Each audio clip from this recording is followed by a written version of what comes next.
Bismillahirrahmanirrahim. Assalamualaikum warahmatullahi wabarakatuh. Perkenalkan, nama saya Sulis Nabila. Saya dari Fakultas Ilmu Tarbiyah dan Keguruan, jurusan Pendidikan Guru Madrasah Ibtidaiyah semester 4B. Di sini saya akan membahas sekilas tentang materi yang saya pelajari pada mata kuliah Bahasa dan Sastra Indonesia pada semester 4B ini.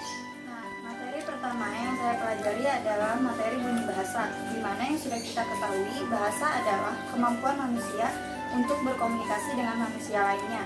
Yang kedua, deskripsi benda. Deskripsi benda ada dua, yang dapat dilihat oleh panca indera dan yang tidak dapat dilihat oleh panca indera. Yang dapat dilihat oleh panca indera contohnya seperti sendok ini dan botol minum ini. Nah, yang tidak dapat dilihat oleh panca indera contohnya seperti ini.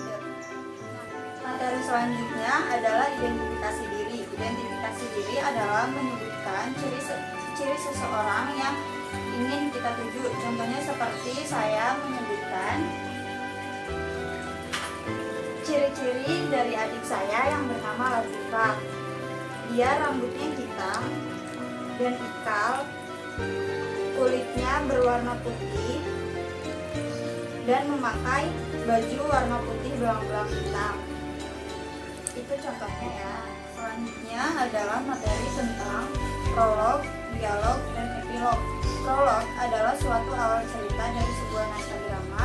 Dialog adalah percakapan pada drama tersebut, dan epilog adalah kesimpulan dari cerita tersebut. Contohnya seperti contoh dari prolog, contohnya di sebuah pinggiran sungai terdapat buaya yang sangat kelaparan. Itu contoh dari prolog. Nah, kalau dialog contohnya seperti percakapan antara buaya dan bebek. Kata buaya, "Bebek, aku akan makan kamu hari ini." Terus kata bebek, jangan makan aku," kata bebek tersebut. Itu contoh dari dialog. Nah, kalau dari epilog, contohnya itu kesimpulan dari cerita buaya dan bebek ini. Seperti contohnya, ketika kita diberikan sesuatu, mau itu kecil atau besar, kita harus menerimanya dengan bersyukur dan kita harus ikhlas. Seperti itu contohnya. Nah, materi selanjutnya adalah jenis membaca dan membaca petunjuk.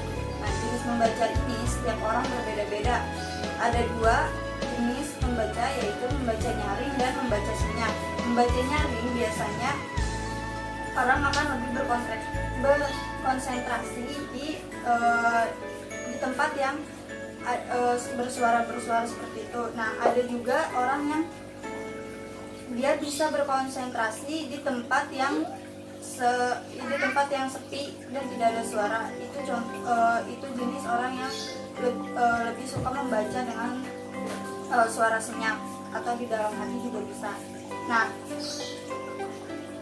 selanjutnya adalah membaca petunjuk. Membaca petunjuk biasanya ini ada seperti pada botol-botol obat. Di situ pasti ada cara penggunaan obat tersebut, seperti berapa kali sehari obat tersebut digunakan untuk anak umur di atas 3 tahun atau di bawah 3 tahun.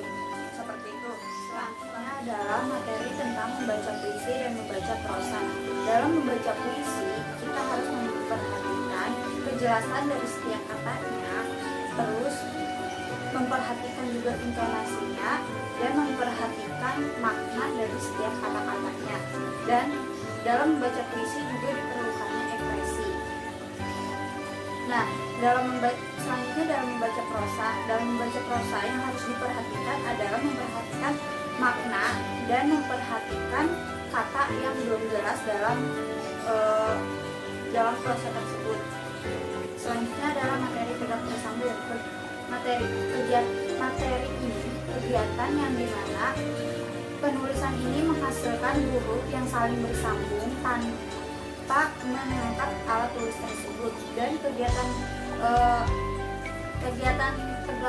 menulis tegak bersambung ini dapat menghasilkan kekreatifan anak. Selanjutnya adalah ringkasan dan ikhtisar. Ringkasan adalah sari karangan tanpa hiasan. Nah, kalau ikhtisar itu adalah ringkasannya aja dan yang intinya aja. Nah, selanjutnya adalah materi tentang parafrase. Parafrase adalah pengungkapan dengan bahasa lain namun tidak materi selanjutnya tentang surat resmi dan surat pribadi. Surat resmi adalah surat yang dikeluarkan oleh perorangan, organisasi, atau instansi tertentu yang bersifat formal dan memiliki kepentingan. Surat resmi ini menggunakan ejaan yang disempurnakan atau EYD. Nah, selanjutnya adalah surat pribadi. Surat pribadi adalah surat yang bersifat kekeluargaan, persahabatan, dan perkenalan. Nah, surat ini menggunakan bahasa sehari-hari, namun bahasanya itu baku dan baik dan benar. Nah, selanjutnya materi tentang formulir dan kwitansi. Formulir adalah lembaran kartu atau kertas atau dokumen sebagai alat yang penting untuk menjalankan suatu organisasi karena bersifat penting untuk mendata sehingga dapat mengurangi kesalahan dalam informasi. Nah, selanjutnya adalah kwitansi. Kwitansi adalah bukti pembayaran ketika kita melakukan pembayaran di sebuah toko atau apapun itu sebagai bukti pembayaran. Nah, selanjutnya naskah pidato. Materi terakhir adalah tentang naskah pidato. Naskah pidato adalah sebuah kegiatan berbicara di depan umum untuk menyampaikan informasi, pendapat, atau memberikan gambaran tentang sesuatu hal.